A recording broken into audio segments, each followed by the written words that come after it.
I'm Dottie the Psychic, and I want you all to notice that I'm wearing my content warning wig. So, let's get the content warning out of the way. I went to the Allegheny Lunatic Asylum, and you can't really talk about the Allegheny Lunatic Asylum without discussing things like the Civil War, mental health care, and spiritual activity. I mean, that's what they sell. That is what they sell. So as long as we can all agree that this is the punchline of the whole video, we can still be friends.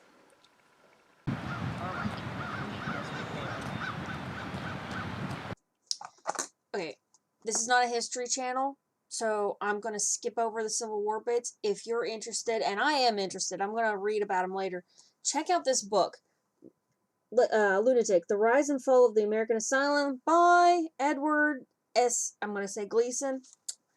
20 pages of it are about how the asylum affected the Civil War and the creation of West Virginia. Because remember, folks, this was cutthroat country back in the day.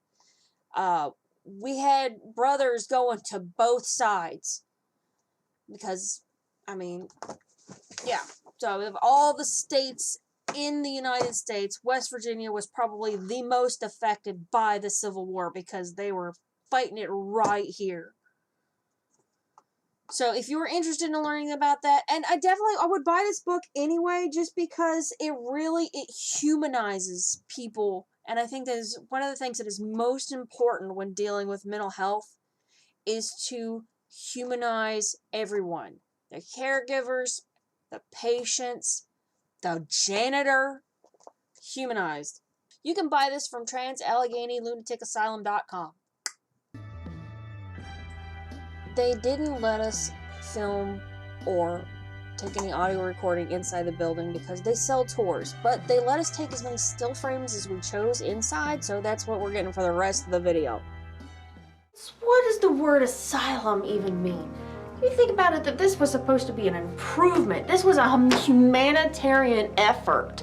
So what do we do with people that can't handle society? And more importantly, what do we do with people that society can't handle? Traditionally, we've done some pretty horrible things to them in the name of science and education. But we have to remember, too, that these were people, not just the patients, but also the people that worked with them and lived around them were people.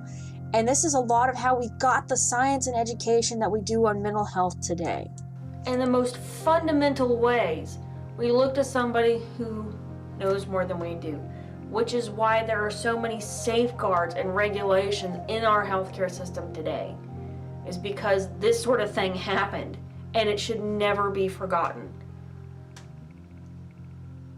We cannot forget the history of our mental health care,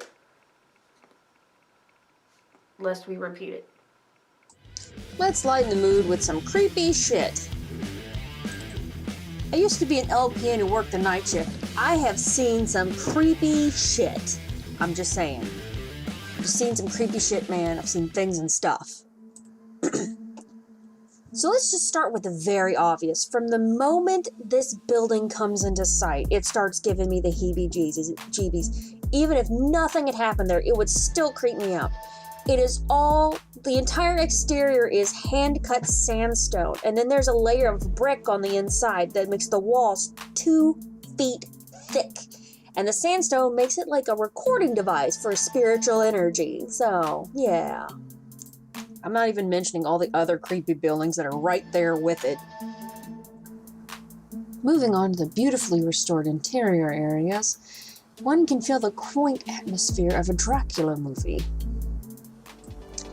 If your personal aesthetic leans more towards the decay of society, please enjoy some lead paint hand-stenciled by psych patients in the 80s.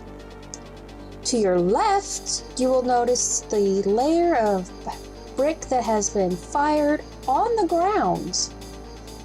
I swear, they put chairs in the most random places just so people would stop and ask themselves, Why that weird-ass chairs in that weird-ass place? It kind of freaked me out. So I've tried to alter these pictures as little as possible. In fact, the only editing I've actually done to the pictures themselves was to add a little light when I was taking them, because some of them were so dark that they weren't visible at all. We didn't see anything with our naked eye, but two of the girls heard a music box. One of the girls heard somebody say no, and I had a few experiences as well.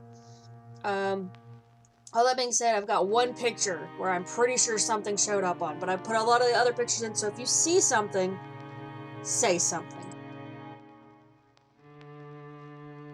So this next ward actually really got to me because it's the lobotomy recovery ward, and I am acutely aware that in the wrong time and place I would have been lobotomized.